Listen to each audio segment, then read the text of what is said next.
Hi everyone, this is Prashant from academics for CSE. Friends, आज के इस video में मैं आप लोगों के साथ बीपीएससी मुख्य परीक्षा के दृष्टिकोण से एक प्रमुख मॉडल आंसर को मैं डिस्कस करूंगा। आज का जो हमारा प्रश्न है वह 2 दिन पूर्व हमने टेलीग्राम चैनल पर आप लोगों को दिया था। आप सभी ने इसका आंसर लेकर मुझे सेंड भी किया था। हमने रिव्यू भी आप सबों को दिया है। बहुत अच्छा सभी का आंसर लिखा हुआ है, लेकिन मैं यहाँ प्रॉपर वे में इसका आंसर मैं आप लोगों के साथ डिस्कस करूंगा। तो आइए इस टॉपिक को सबसे पहले प्रश्न देखते हैं कि आखिर मॉडल आंसर का हमारा प्रश्न क्या होगा।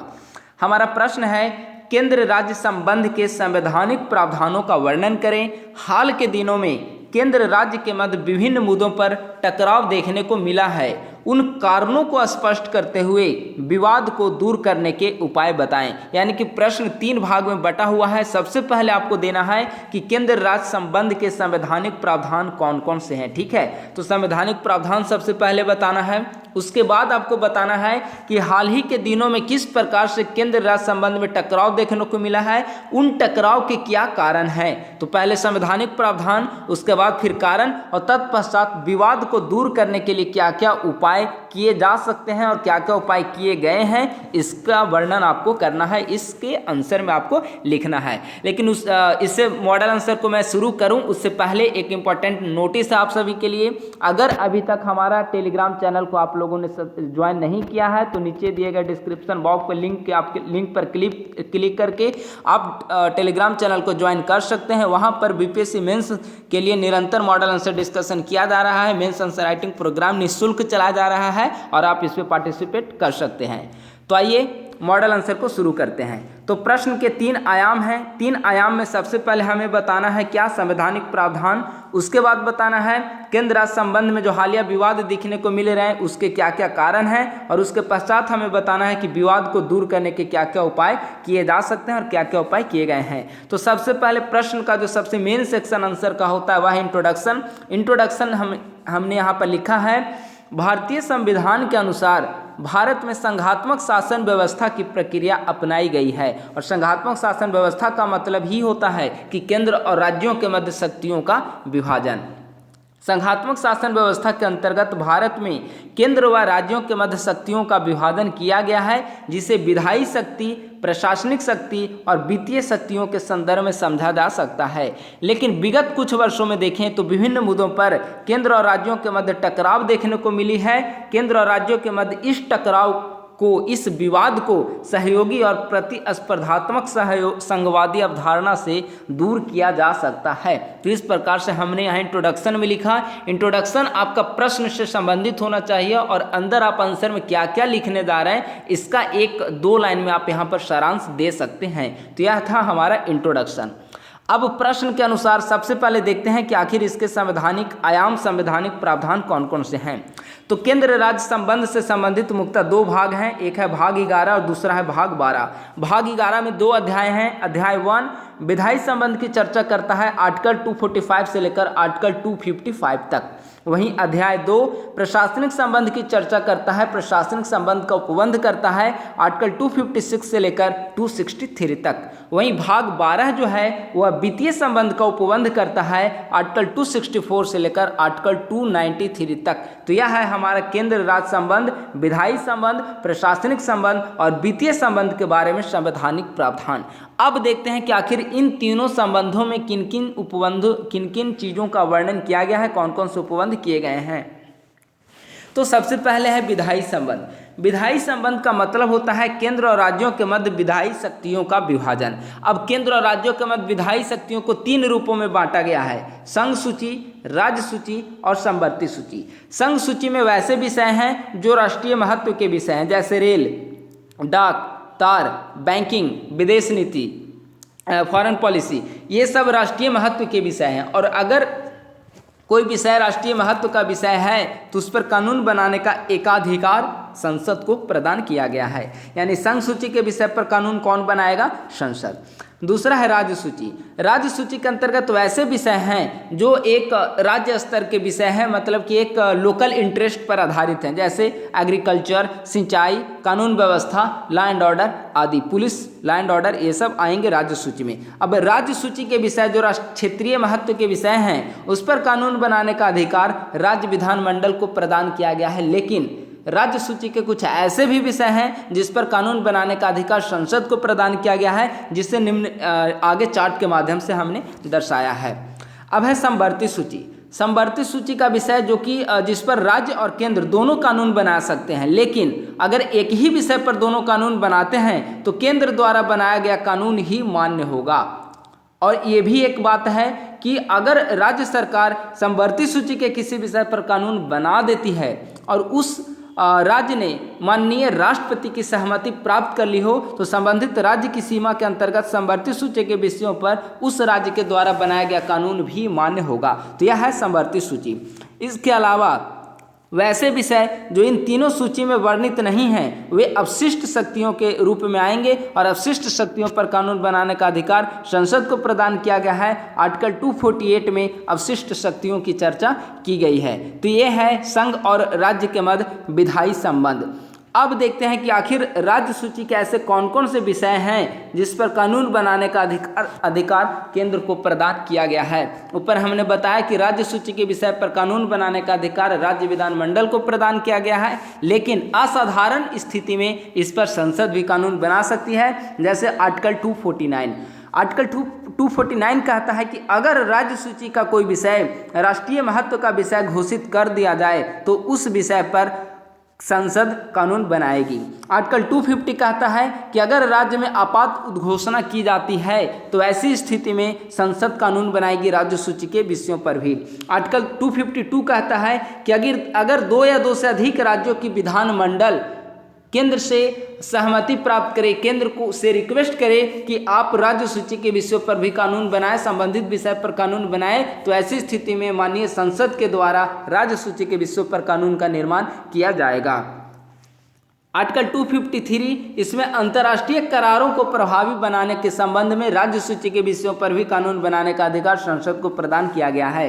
अंतर्राष्ट्रीय करार कहने का मतलब हो गया कि अगर भारत सरकार किसी दूसरे राष्ट्र के साथ कोई संधि करती है किसी संबंधित राज्य को लेकर, तो ऐसी स्थिति में संसद उस पर कानून बनाएगी और इसका उपबंध आर्टिकल 253 में किया गया है। तो इस प्रकार से राज्य सूची के विषय पर भी आप देखेंगे कि संसद कानून बना सकती है। आप यहाँ देखिए, संघ सूची के विषय पर संसद कानून बनाएगी, समवर्ती सूची के विषय पर केंद्र और राज्य दोनों कानून बनाएंगे, राज्य सूची के विषय पर संभवतः ऐसे तो सामान्य तौर पर राज्य विधानमंडल कानून बनाएगी, लेकिन वहाँ पर संसद भी बना सकते हैं कानून। यहाँ हमने 4 आर्टिकल डिस्कस किया। अवशिष्ट शक्तियाँ भी केंद्र के पास है। तो आप देखिए कि किस प्रकार से भारत में जो शक्तियाँ हैं वह केंद्र के पक्ष में झुकी हुई है।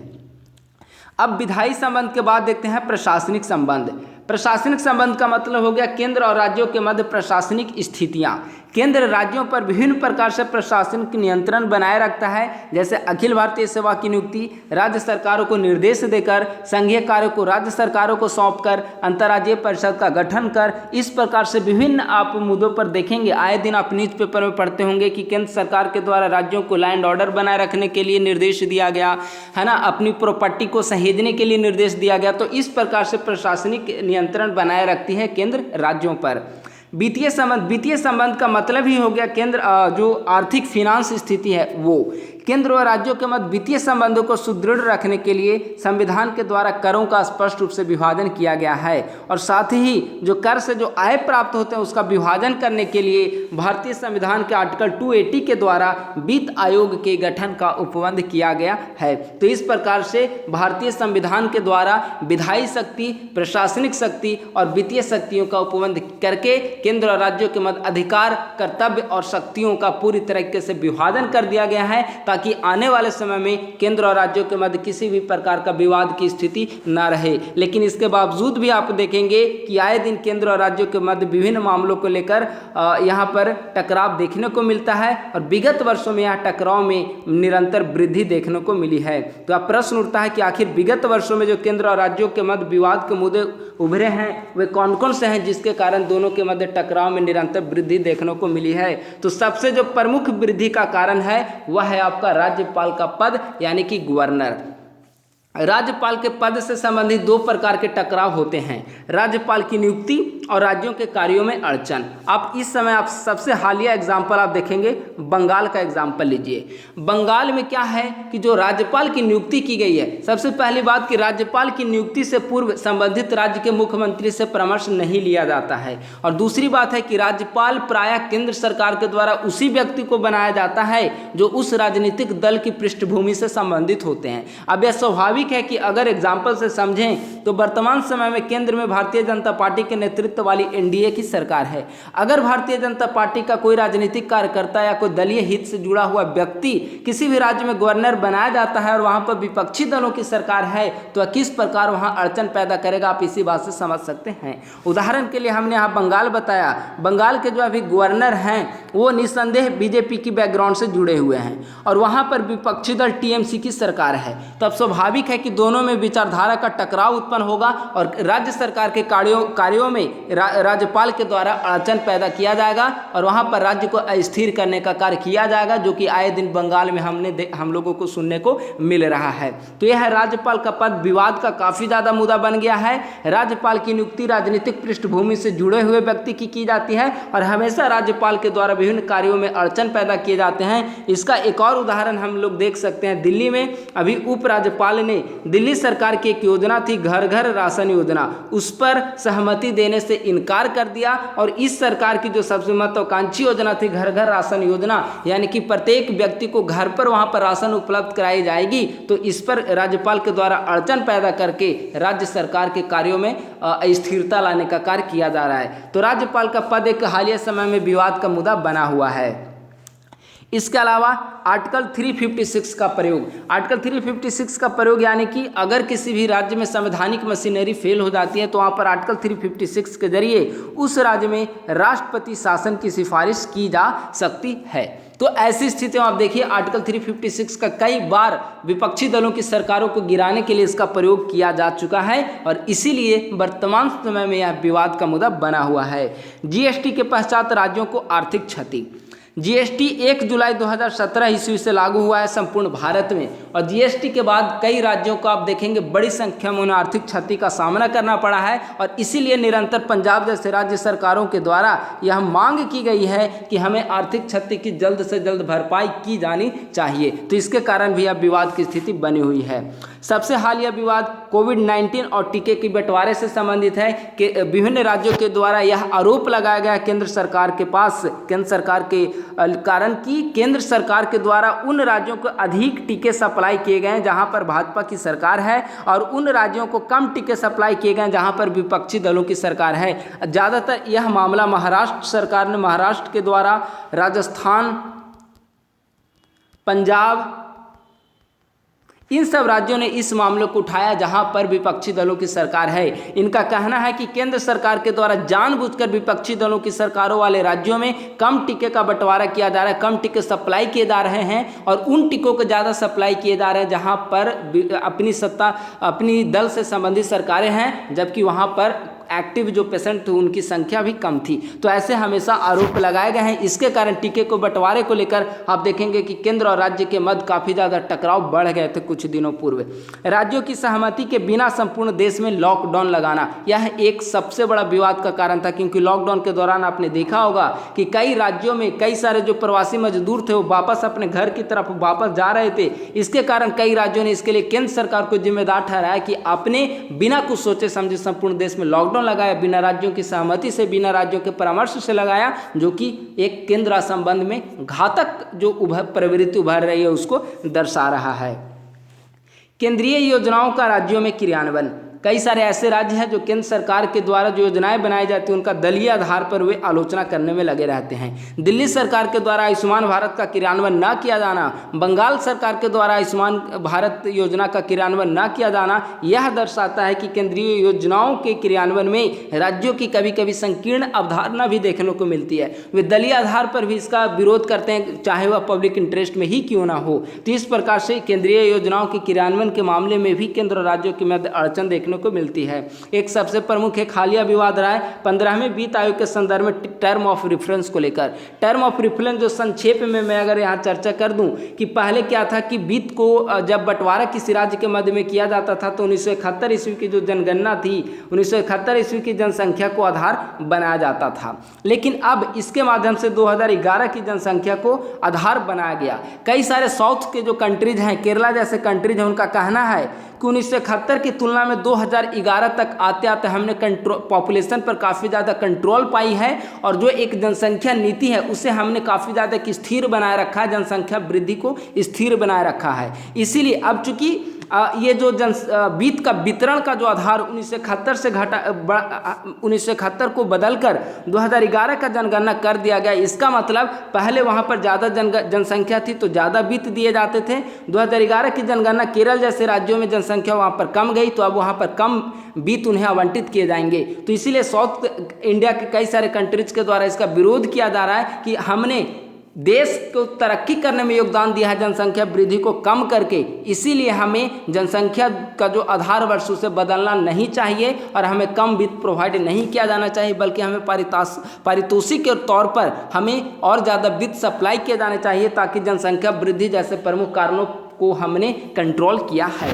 तो इस प्रकार से हाल के दिनों में केंद्र और राज्यों के मध्य विभिन्न मुद्दों पर टकराव देखने को मिले हैं, लेकिन केंद्र राज्य संबंधों को सुदृढ़ करने के लिए सरकार के द्वारा कई सारी समितियां गठित की गई हैं। प्रशासनिक सुधार आयोग, राजमन्नार समिति, सीतलवाड़ समिति भी एक गठित की गई है।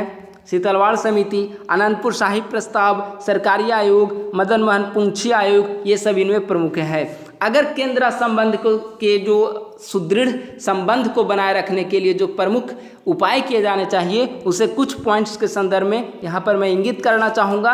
सबसे पहला जो सबसे प्रमुख जो विवाद का कारण है वो राज्यपाल का पद है। इसीलिए केंद्र सरकार को चाहिए कि राज्यपाल की नियुक्ति से पूर्व संबंधित राज्यों के मुख्यमंत्री से परामर्श लिया जाए। साथ ही साथ गैर राजनीतिक व्यक्ति को राज्यपाल नियुक्त किया जाना चाहिए, क्योंकि अगर किसी दलीय विचारधारा से प्रेरित व्यक्ति राज्यपाल बनता है और वहाँ पर विपक्षी दलों की सरकार आती है तो निरंतर उन दोनों के मध्य टकराव देखने को मिलेंगे, जैसा कि अभी बंगाल और महाराष्ट्र जैसे राज्यों में देखने को मिल रही है। सरकारी आयोग ने भी यह सिफारिश करते हुए कहा था कि किसी भी राजनीतिक जो साख से संबंधित व्यक्ति है उसे राज्यपाल ना बनाकर प्रशासनिक और सामाजिक साख से संबंधित व्यक्ति को राज्यपाल के पद पर नियुक्त किया जाना चाहिए।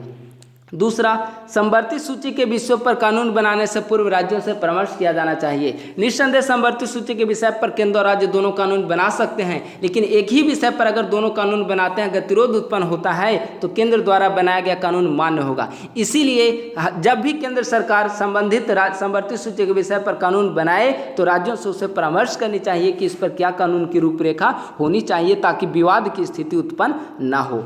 अगला, आनंदपुर साहिब प्रस्ताव जो ऊपर हमने डिस्कस किया कि समिति गठित की गई थी स्पेशली बंगाल सरकार के द्वारा। तो आनंदपुर साहिब प्रस्ताव ने केंद्र के अधिकार क्षेत्र को वैदेशिक संबंध, रक्षा, रेलवे, मुद्रा और संचार तक सीमित रखने की मांग की है। राज्य सरकार की योजनाओं व विधेयकों पर केंद्र की दखलंदाजी बंद की जानी चाहिए। अभी हमने बताया कि दिल्ली सरकार घर घर राशन योजना दिल्ली सरकार लॉन्च कर रही थी, लेकिन वहाँ के उपराज्यपाल ने इसे लॉन्च करने से रोक दिया। अब इसके कारण क्या हो गया कि दिल्ली सरकार और उपराज्यपाल के मध्य टकराव में वृद्धि देखने को मिली। तो ऐसे जो कार्य होते हैं वे केंद्र सरकार के द्वारा नियुक्त प्रतिनिधि राज्यपाल उपराज्यपाल के द्वारा ऐसे कार्य नहीं किए जाने चाहिए। राज्यों को अधिक वित्तीय स्वायत्तता दी जानी चाहिए। अभी हमने बताया चूंकि अभी कोरोना लॉकडाउन के कारण कई सारे राज्यों की आर्थिक स्थितियां काफ़ी ज़्यादा गंदी स्थिति में पहुंच गई है, काफ़ी ज़्यादा वहां की स्थिति खराब हो चुकी है और साथ ही साथ पहले ही वह जीएसटी लागू होने के पश्चात वो आर्थिक क्षति का सामना कर रहे थे। तो ऐसी स्थिति में सभी राज्यों को वहाँ पर आर्थिक उन्हें स्वावलंबन के लिए प्रेरित किया जाना चाहिए, साथ ही साथ आर्थिक मदद दी जानी चाहिए। और एक और प्रमुख सुझाव मैं यहाँ देना चाहूँगा, कानून व्यवस्था जैसे राज्य सूची के जो विषय होते हैं वहाँ पर केंद्र सरकार के द्वारा हस्तक्षेप नहीं किए जाने चाहिए, क्योंकि अक्सर यह देखने को मिला है। अभी बंगाल का हालिया एग्जाम्पल कई सारे संदर्भों में आप बंगाल को उदाहरण लीजिए, केंद्र राज्य संबंध के मध्य हालिया टकराव के सबसे बड़े कारण में से एक हैं, चाहे वह राज्यपाल को लेकर हो, लैंड ऑर्डर मेंशन करने लैंड ऑर्डर को बनाए रखने को लेकर हो या फिर किसी भी प्रकार का हो। तो बंगाल में आप देखिए कि किस प्रकार से आए दिन कानून व्यवस्था को बनाए रखने के लिए केंद्र सरकार के द्वारा केंद्र सरकार के राजनीतिक दल से संबंधित दलीय जो वहाँ पर प्रतिनिधि है उनके द्वारा वहाँ पर राज्य सरकार को अस्थिर करने का कार्य किया जा रहा है। तो इन सब कार्यों पर अंकुश लगाया जाना चाहिए, क्योंकि अगर जब तक केंद्र राज्य संबंध सुदृढ़ नहीं होंगे तब तक देश का सर्वांगीण विकास संभव नहीं है। अतः देश हित में अपने राष्ट्र के हित को ध्यान में रखते हुए केंद्र और राज्यों के मध्य सहयोग व समन्वय की प्रक्रिया को अपनाई जानी चाहिए और सरकार को चाहिए कि विभिन्न समितियों की जो सिफारिशें आई है उसे अपनाए, उसे क्रियान्वित करे, ताकि केंद्र राज्य संबंध सुदृढ़ स्थिति में बना रहे और एक सहयोगी और प्रतिस्पर्धी संघवाद के माध्यम से देश निरंतर प्रगति करता रहे, बहुमुखी विकास संभव हो सके। तो इस प्रकार से आज के वीडियो में हमने केंद्र राज्य संबंध से संबंधित मॉडल आंसर को डिस्कस किया है। मुझे उम्मीद है कि हमारी यह वीडियो आपको पसंद आएगी। अगर अभी तक हमारे यूट्यूब चैनल पर आप नए हैं और टेलीग्राम चैनल को आपने ज्वाइन नहीं किया है तो नीचे दिए गए डिस्क्रिप्शन बॉक्स में अवेलेबल लिंक पर आप लोग ज्वाइन कर सकते हैं और हमारे मेंस आंसर राइटिंग प्रोग्राम का हिस्सा बन सकते हैं। थैंक यू सो मच, बहुत बहुत धन्यवाद।